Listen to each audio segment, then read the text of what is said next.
The climb was everything they had warned him about, and worse. Junseek pressed his body against rock, so hot it burned through his cooling suit, pulling himself upward one handhold at a time. His skin blistered where the suit had torn, his lungs ached from breathing superheated air, his vision blurred and sharpened in waves as dehydration and heat combined to assault his consciousness.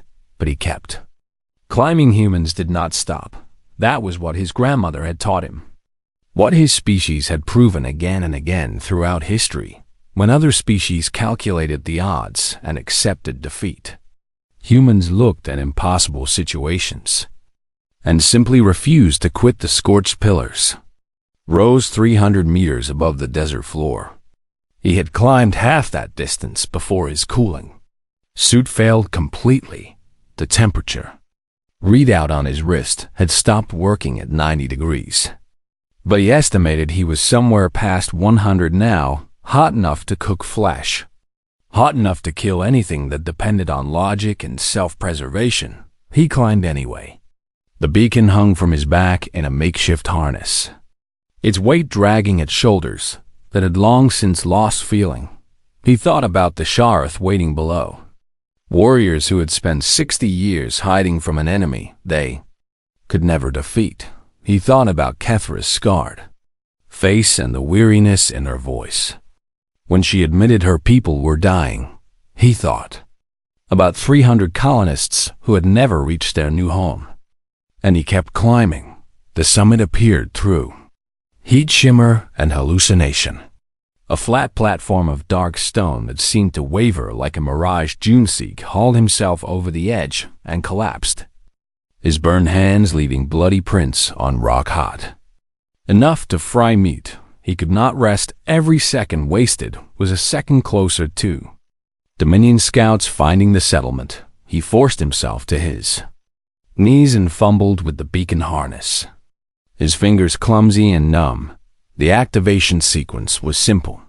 3 switches in order.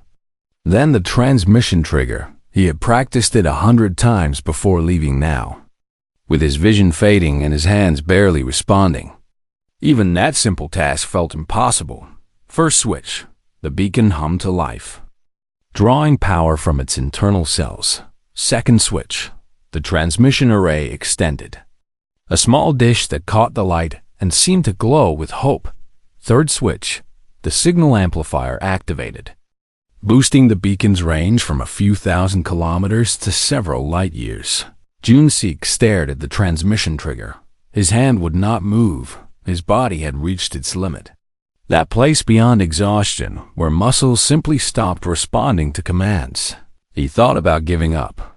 Just for a moment, he thought about how easy it would be to lie down and let the heat take him, to stop fighting and finally rest.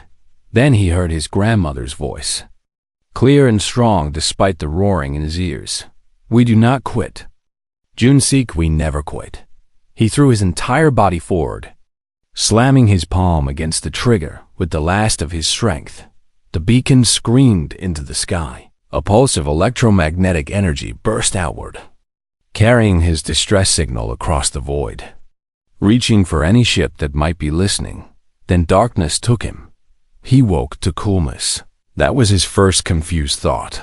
The heat was gone, replaced by a gentle chill that felt like paradise against his ruined skin. His second thought was that he was moving, floating in some kind of fluid that supported his weight without pressure. Medical pod. He recognized the sensation from emergency training. Someone had placed him in a medical pod, which meant someone had found him, which meant the beacon had worked. "He is waking," a voice said, distant and muffled. The fluid drained away, and Junseek opened his eyes to find Kethra standing over him behind her. Through a window of transparent metal, he could see stars. "Where?" he croaked, his throat raw and painful. "Human patrol vessel Dauntless," Kethra replied. "They intercepted your signal within 3 hours and dropped from faster-than-light travel to investigate." 3 hours. He had been unconscious for only 3 hours. The Dominion, he managed, retreated the moment human ships appeared in orbit, Kethra said. and something like satisfaction colored her voice. They claimed they were only surveying and had no interest in confrontation with human colonial forces. Relief flooded through him. Your people, aboard this ship, and 2 others. Cathra confirmed. The humans offered us transport to a colony world called New Harmony. They say there is legal protection there, room to rebuild, a future. She paused, her molten eyes searching his face. The council has agreed to accept the offer. Junsik felt tears prick at his eyes. Though his body was too depleted to actually produce them. That is good, he whispered. That is very good. Cathra reached into her belt and withdrew a small container. Junsik recognized it immediately. A ceremonial water vessel. The kind the Sharth used for their most sacred rituals among my people. Cathra said slowly, water is never given freely. It is always earned, always traded, always owed. That is how we survived when our world burned and our people scattered to the stars. She knelt beside his pod, bringing her eyes level with his. You came to us with nothing, she continued. Dying and desperate and utterly alone, you asked for water. And I told you that water must be earned. She pressed the vessel into his bandaged hands. You have earned more than water. Junsik of humanity, you have earned the right to be called kin. He stared at the vessel, understanding the weight of what she was offering among the Sharth. Water given freely, without debt or condition, was the highest honor possible. It was reserved only for family. Cathra, he began. Do not refuse. She interrupted. And for the first time since he had met her, she smiled. That would be rude. And I would hate to think humans are rude as well as stubborn. He laughed. The sound cracking and broken but real. We are both, he admitted. Stubbornly rude and rudely stubborn. Her smile widened. Then we will fit together well. She helped him drink from the vessel. Cool water sliding down his damaged throat like liquid hope outside the window.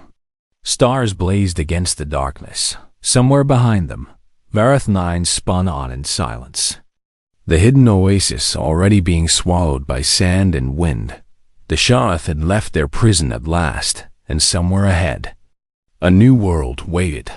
A world where warriors could stop hiding and start living. A world where a dying people could find hope again, because one stubborn human had refused to quit. Junsik closed his eyes and let exhaustion take him again. The ceremonial vessel still clutched in his healing hands. His grandmother would have been proud. We do not quit, he murmured as sleep pulled him under and the stars burned on, bright and eternal, lighting the way home.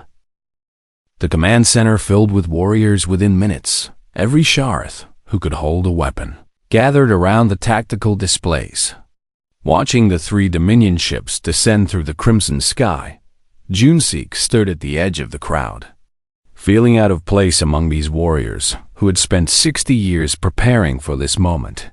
Survey vessels, Cathra announced, studying the ship configurations with practiced eyes. Not military. They are here for resources. Not for us. Does it matter? An elder named Feshvar demanded. The moment they detect our settlement, they will call for reinforcements. They will finish what they started. Murmurs of agreement rippled through the assembled Sharth. We should strike first, a young warrior suggested. Destroy their ships before they can report our location. And then what? Cathra asked coldly. The Dominion will investigate the loss of 3 vessels. They will send warships.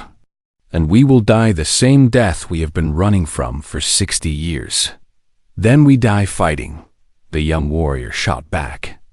Is that not better than dying in hiding? More murmurs. Louder this time, Junsik could see the mood shifting.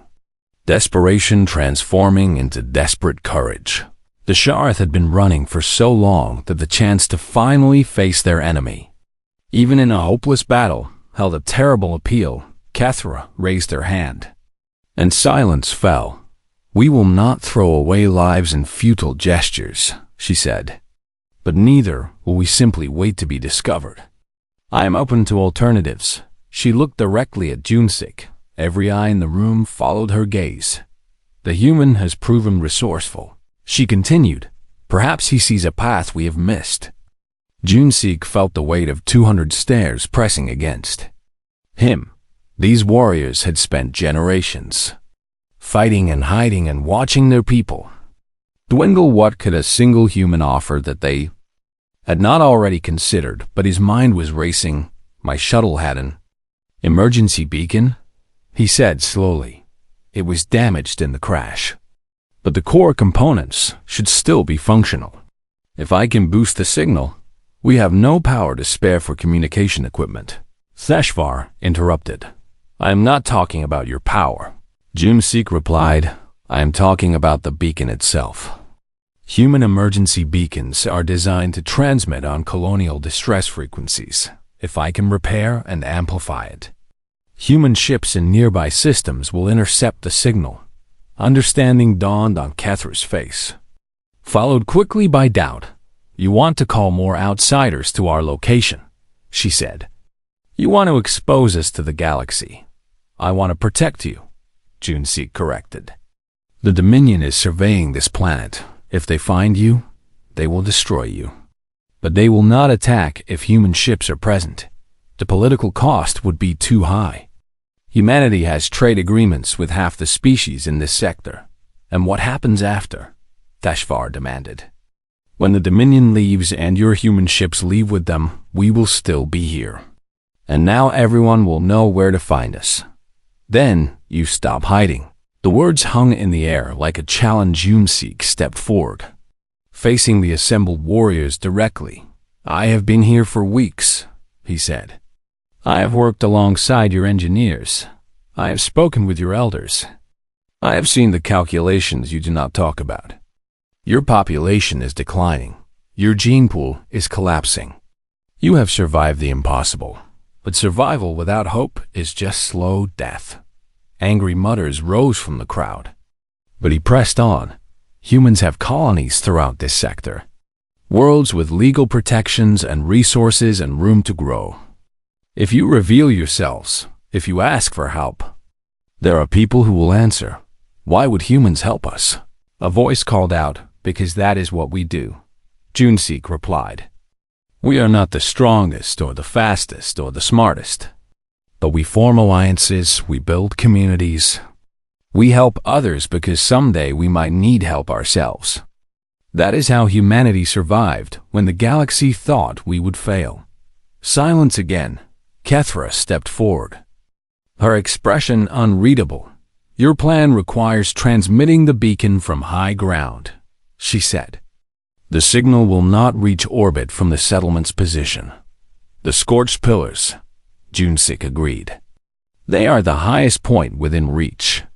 If I can reach the summit and activate the beacon, impossible, Theshvar cut in. The pillars are exposed to direct sunlight. The surface temperature approaches the boiling point of water. Even our scouts cannot climb them during day hours. Sharth cannot, Junsik said quietly. But human thermoregulation works differently. We sweat to cool ourselves. And our ancestors evolved in environments that would kill most species. I am not saying it will be easy. I am saying it might be possible. Kethra studied him for a long moment. You would die, she said finally. The odds of survival are almost nothing. Maybe, he admitted. But the odds of your people surviving a Dominion attack are also almost nothing. At least this way, there is a chance. The command center erupted in debate. Warriors argued, and elders protested, and younger Sharth demanded the right to fight, but Kethra stood silent. Her molten eyes locked on Junsik's face when the noise finally died down. She spoke. The human's plan is reckless, she announced. But recklessness is sometimes the only path forward. I will authorize the attempt. She turned to Junsik. You understand that I cannot order you to do this. You are not Sharth. You owe us nothing. Junsik thought about the colonists who had died while he lived. He thought about his grandmother's stories of human Endurance. He thought about Kethra tending his wounded hands and admitting that her people were dying. "Give me the beacon components," he said. "Show me the path to the pillars." Preparation took 3 hours. Technicians salvaged what they could from his crash shuttle and modified the beacon for maximum range warriors, mapped the safest route to the scorched pillars, and marked shelter points along the way. Someone found a cooling suit that might give him a few extra minutes at the summit. Through it all, Kethra stayed close. She did not offer words of encouragement or warnings of danger. She simply existed beside him, a solid presence in the chaos of preparation. When everything was ready, she walked him to the settlement gates. The Dominion ships had landed on the horizon, their lights visible even in the harsh daylight. Scouts were already spreading out, searching for resources to exploit. Time was running out. "Juneseek," Kethra said, using his name for the first time since he had arrived. He turned to face her. "My people have survived by hiding," she said. "By trusting no one, by believing that the galaxy wanted us dead. You are asking me to abandon everything that has kept us alive." "I am asking you to live," he replied. "Truly live, not just survive."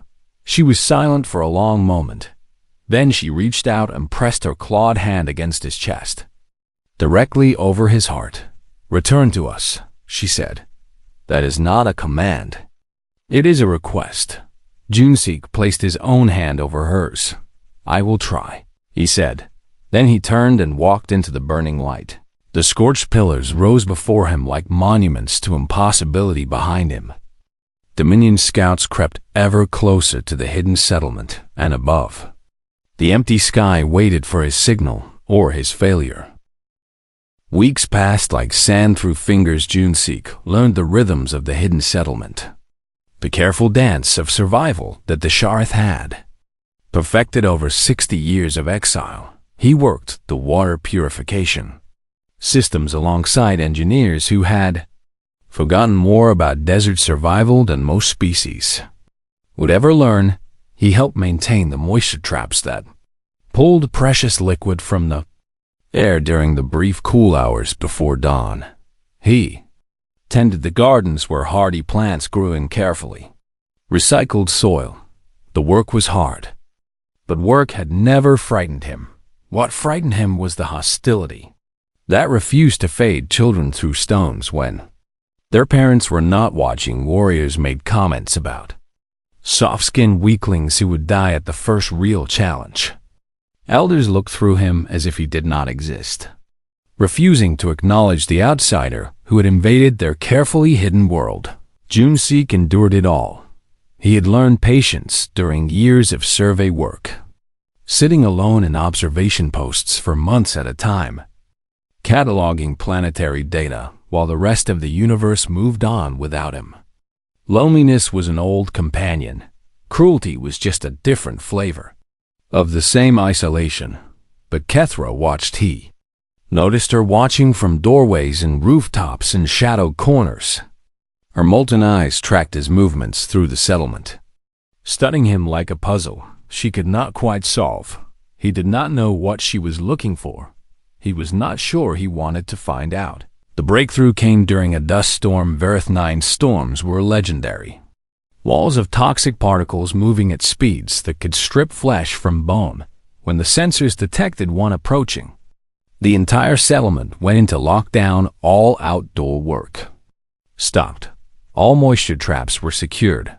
All non-essential systems were shut down to conserve power. And then the primary water condenser failed. Juneseek heard the alarm from his small chamber and ran toward the mechanical hub without thinking. By the time he arrived, a dozen Sharth engineers were already there, arguing in rapid clicks and hisses that his translation implant struggled to process.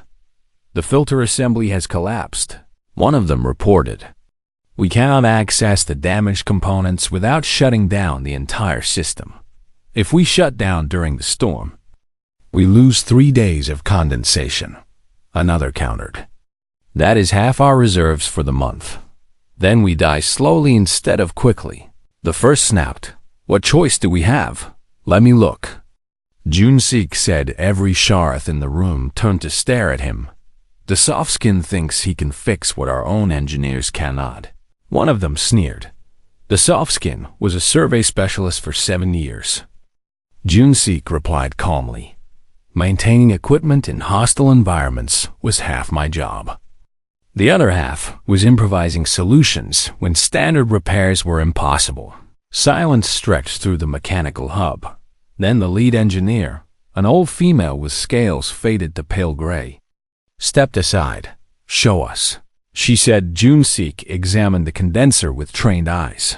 The problem was immediately clear. A support strut had corroded through, causing the filter assembly to collapse onto the intake valves. Standard repair would require a complete shutdown, just as the engineers had said. But there was another way. I need parts from my shuttle, he said. The crash site is only 2 kilometers from here. If someone can guide me through the storm, that is suicide. The lead engineer interrupted. Maybe, Junseek admitted. But I know exactly what I need and where to find it. And human vision adapts better to low-light conditions than most species. I can navigate the storm if someone shows me the path. More silence.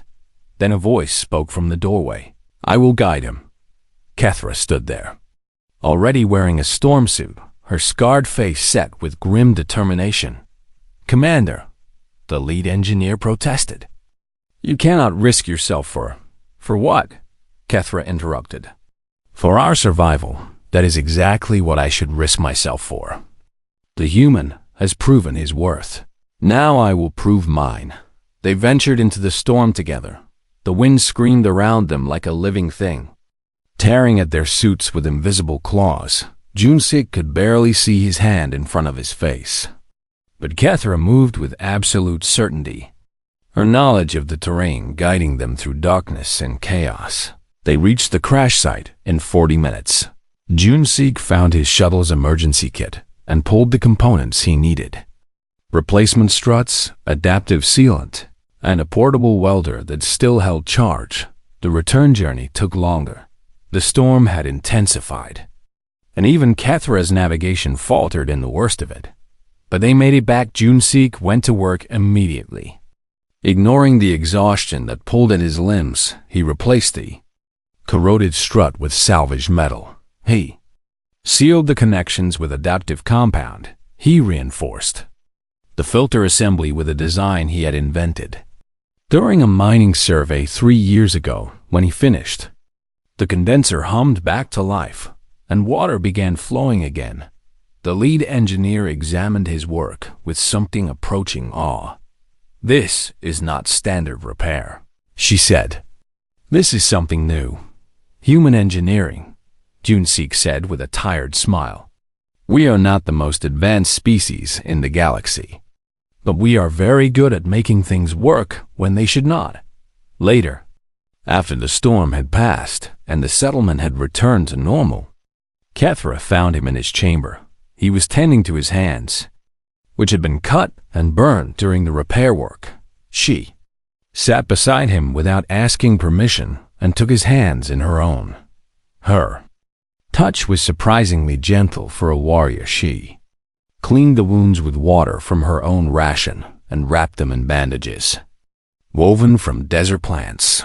Why did you do it? She asked quietly. Do what? Risk your life for us. You could have stayed safe and let the condenser fail. No one would have blamed you. Junseek considered the question. The transport I was on, he said slowly. It carried 300 colonists, families, children, people I had come to know during the long voyage. They all died when the pirates attacked, and I survived. He looked at her, at the scars that marked her face and the weight that pressed down on her shoulders. I do not know why I lived when they did not, he continued, but I have to believe it was for something. Helping your people survive feels like something. Kethra was silent for a long moment. Then she spoke. and her voice carried a weariness that matched his own. "The Sharth are dying," she said. "Not from enemies or storms or lack of water, but from ourselves. Our population is too small. Our gene pool too narrow. We have survived the impossible. But surviving is not living." She stood and moved to the doorway. "I have hidden my people for 60 years, she said without turning around. "And all I have accomplished is a slower death. Perhaps it is time to try something different."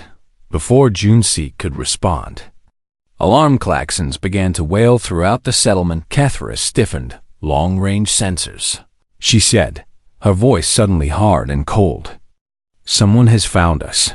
She ran. Junseek followed, his bandaged hands forgotten, his exhaustion pushed aside by the spike of adrenaline. When they reached the command center, a young technician was pointing at the display with trembling claws. Ships, 3 of them, dropping through the atmosphere toward Vareth 9, and their hull markings sent ice through Junseek's veins. The Keth Dominion, the empire that had destroyed the Sharth homeworld. They had found the survivors at last.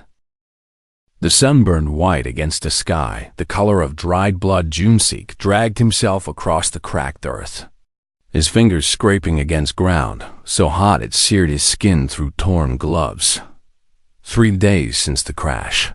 3 days since pirates had ripped through the colonial transport like wolves through sheep, leaving nothing but fire and screaming, and the terrible silence that followed. He had been lucky. They said his escape pod had launched before the main hull breached, but luck meant nothing on Vareth 9. The planet was a grave marked on every star chart with warnings that no sane species would ignore. Toxic dust storms that could strip flesh from bone. Surface temperatures that made water evaporate before it touched the ground. Radiation levels that cooked unprotected tissue within hours. Junseek's survival suit had failed. Yesterday, his water had run out the day before. That he should have died already. Every medical database in the galaxy said humans could survive 3 days without water under normal conditions. But these conditions were anything but normal. His lips had cracked and bled. His tongue felt like sandpaper wrapped around a stone. His eyes burned with every blink, and his vision had started playing tricks on him hours ago. He saw his mother standing on the horizon, waving him home for dinner. He saw the colonial transport reforming itself from scattered debris, passengers walking out unharmed.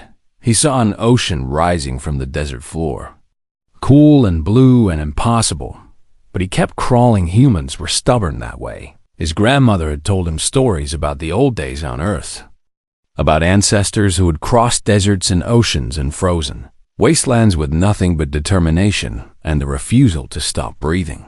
"We are not the strongest," she had said, her weathered hands wrapped around his small ones. "And we are not the fastest, and we are not the smartest among the stars. But we do not quit, Junseek. We never quit. And that is worth more than all the strength in the universe."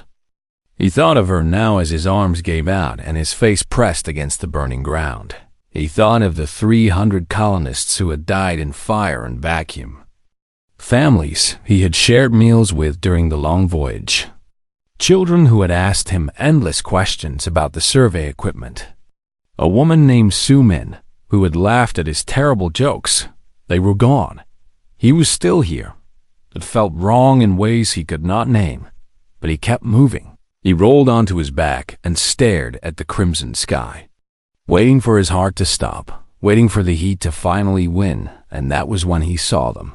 Structures, rising from the desert like bones from buried flesh.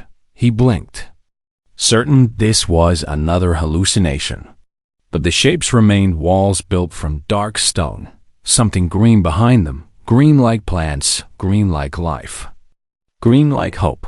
He forced himself to his knees, then to his feet. He walked because crawling would take too long. He walked because walking was what humans did when everything told them to lie down and die. He walked until the walls loomed above him and the ground beneath his feet Changed from cracked earth to smooth stone, he walked until the gate opened and figures emerged, tall-scaled warriors carrying weapons that gleamed with deadly purpose. He collapsed at their feet and looked up into eyes that glowed like molten copper. They were Shareth. He recognized them from history files, from lessons about the Dominion Wars and the species that had been erased from existence. The Shareth were supposed to be dead, every last one of them. Their homeworld had been glassed 60 years ago, reduced to radioactive dust by Dominion warships. But here they stood, alive and armed and staring at him with expressions he could not read. "Water," he croaked, the word tearing itself from his ruined throat. "Please." "Water." The warriors parted. A female stepped forward, taller than the others and marked with scars that told stories of violence survived. Her scales were darker than the rest, almost black, and her eyes held the weight of someone who had seen too much death to fear it anymore. She crouched before him, studying his face like a scientist examining an interesting specimen. "A human," she said, her voice sharp and cold as desert night, soft-skinned and weak, crawling to our door like a wounded beast. "Please." June-Seek whispered again. "Water is life on Vareth 9, she continued, ignoring his plea. "Water is survival. Water is everything. We do not waste it on outsiders who bring nothing but need." She stood and turned away. "Kethra," one of the warriors said, uncertainty coloring his words. "The old laws state that any who reach the Oasis must be given chance to prove themselves." The scarred female stopped. She did not turn around. "The old laws were written when we had a world," she said. "When we had numbers, when we had futures. What do laws matter to ghosts waiting to fade? They matter because they are all we have left." Silence stretched between them. June-Seek felt consciousness slipping away, darkness creeping in from the edges of his vision. He had come so far, he had survived so much. To die now, at the threshold of salvation, seemed like a cruel joke the universe was playing at his expense. Then Kethra turned.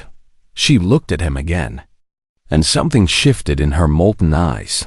Not kindness, not mercy, something harder and colder and more dangerous than either. "Very well," she said. "The soft skin will have his chance. Bring him inside.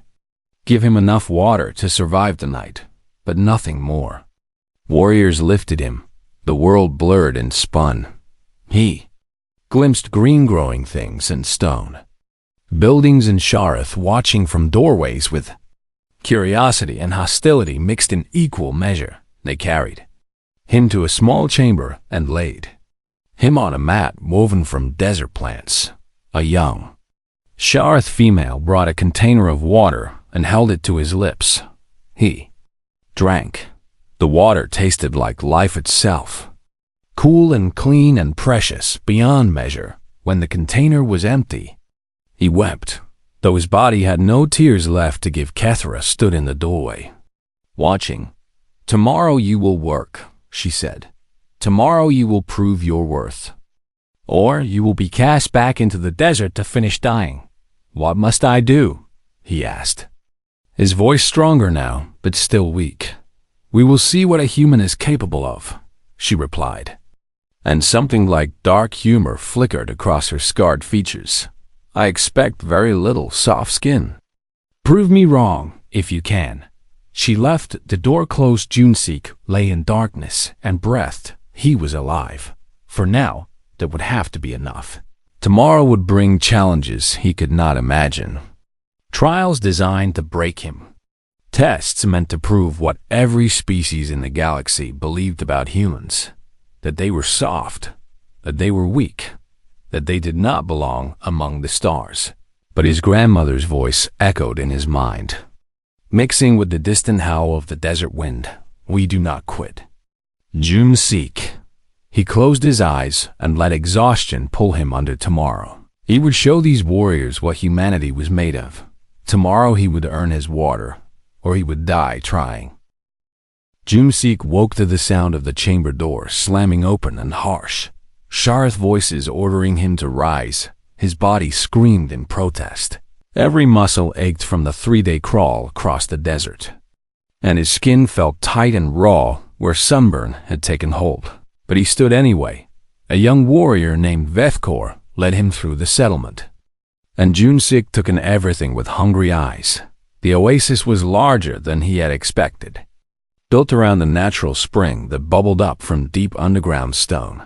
Buildings surrounded the water source in concentric rings, and green plants grew in carefully tended gardens. He counted perhaps 200. Sharth moving through the morning routines, warriors, crafters, elders, and a handful of children who stopped their games to stare at the strange alien walking among them. "The council has decided your trial," Vethkor said, his tone carefully neutral. "You will retrieve signal stones from the caves of Kethmar, 3 kilometers east of here." "What are signal stones?" Jumsik asked. "Ancient markers left by our ancestors," the young warrior explained. "They help us navigate the deep tunnels beneath the desert. A sandstorm destroyed several last season, and we need replacements." It sounded simple enough. Too simple. Jumsik had learned to recognize traps during his years as a survey specialist, and this had all the markings of one. "What lives in these caves?" he asked. Vethkor hesitated. "Sandboars," he finally admitted. "Pack hunters that nest in the cool darkness. They have killed 6 of our scouts in the past year."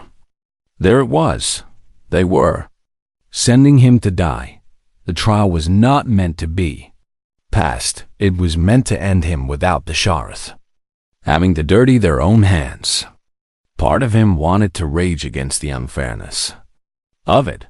He had survived pirates and crashes and 3 days of hellish desert, only to be fed to underground predators by people he had come to begging for help. But another part of him, the part shaped by his grandmother's stories and humanity's long history of impossible survivals, looked at the challenge and began to calculate. "How big are these sandboars?" he asked. "Half your height at the shoulder," Vethkor replied, surprised by the calm question. "Fast and vicious. Their teeth can tear through shard scales. Cold-blooded or warm? Cold, like all creatures of Varath 9. They hunt in the cool caves and avoid surface heat." Jumsik nodded slowly. A plan was forming. It was desperate and dangerous and probably stupid, but it was better than walking into those caves and waiting to become something's breakfast. Kethra met him at the settlement gate with a water flask and a look of barely concealed contempt. "1 day's ration," she said, pressing the flask into his hands. "Return with the stones before sunset, or do not return at all." "I will return," Junsik said, meeting her molten eyes. "Words are wind. Soft skin, actions are water." She turned away, and the gates opened. Junsik stepped out into the burning morning and began to walk. The caves of Kethmar were exactly where Vethkor had described. Dark openings in a cliff face that rose from the desert floor like broken teeth. Jumsik studied them for a long moment, feeling the heat pressing against him like a physical weight. Then he began to prepare. He gathered dried brush from the sparse vegetation near the cave entrance and piled it in the sun. He found rocks with sharp edges and collected them in a makeshift pouch torn from his ruined suit. He checked the position of the sun and calculated how many hours he had before it reached its peak. Then he entered the caves. The temperature dropped immediately, and his tortured skin almost wept with relief. But he did not relax. He moved carefully, listening for the sounds Vethkor had described: clicking mandibles, scraping claws, the hiss of creatures communicating in darkness. The signal stones were deeper than he expected, glowing faintly with phosphorescent minerals that made them easy to spot against the dark rock. He collected 3 and secured them in his pouch. That was when he heard it clicking coming from all directions. He turned and saw eyes reflecting the faint stone glow, dozens of them. The Sandborers had found him. They were exactly as Vethkor had described. Half his height, armored with chitinous plates. Armed with teeth that looked capable of shearing through metal, they moved to surround him. Cutting off his escape route with practiced efficiency, Junseek ran not toward the exit, which was already blocked, but deeper into the caves. The Sandborers followed, their clicking intensifying into what sounded almost like excitement. They were faster than him, of course they were, but speed was not his weapon. He ran until his lungs burned. Then slowed to a jog, the Sandborers closed the distance, almost within striking range. Then he ran again, opening a gap, and then he slowed again. The creatures were cold-blooded, perfectly adapted to the cool caves. Running heated their bodies, but the cave air helped them regulate. What would happen? Junseek wondered. If that changed, he found what he was looking for, a narrow passage that led upward, toward a crack in the cliff face that let in a sliver of blazing sunlight. He climbed. The Sandborers followed, unwilling to let their prey escape. Higher and higher, toward the heat, toward the light, toward conditions that no cold-blooded predator could endure. He burst out onto a sun-baked ledge and immediately felt his skin begin to blister again. The Sandborers emerged behind him, and for a moment they seemed unstoppable, their momentum carrying them forward. Then the heat hit them. They slowed. Their movements became sluggish and uncoordinated. One collapsed, then another, their cold blood unable to handle the sudden temperature change. Junseek ran. He ran not to escape, but to survive, putting distance between himself and the predators while the sun did its work. An hour later, he circled back to the cave entrance. The surviving Sandborers had retreated deep into the darkness, their hunting instincts overridden by the need to cool their overheated bodies. Junseek retrieved the remaining signal stones without incident and began the long walk back to the settlement. He arrived at sunset, exactly as Kethra had demanded. The gates opened, and he walked through to find the entire settlement watching. Warriors, elders, children, all staring at the impossible sight of a human returning from the caves of Kethmar. Kethra stood at the front of the crowd, her expression unreadable. Junseek walked to her and emptied his pouch at her feet. 12 signal stones clattered against the stone ground. Enough? He asked, his voice hoarse but steady. Kethra stared at the stones. Then she stared at him, and for the first time since he had arrived, he saw something other than contempt in her eyes, surprise genuine and complete. How? She demanded. Humans are persistent hunters, Junseek said. We evolved to chase prey until it collapsed from exhaustion.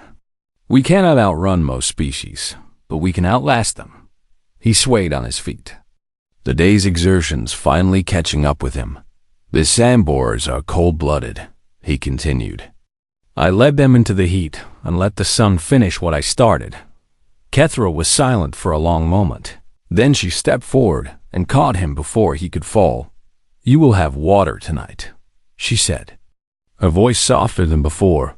Tomorrow you work. Junseek had earned his place, for now.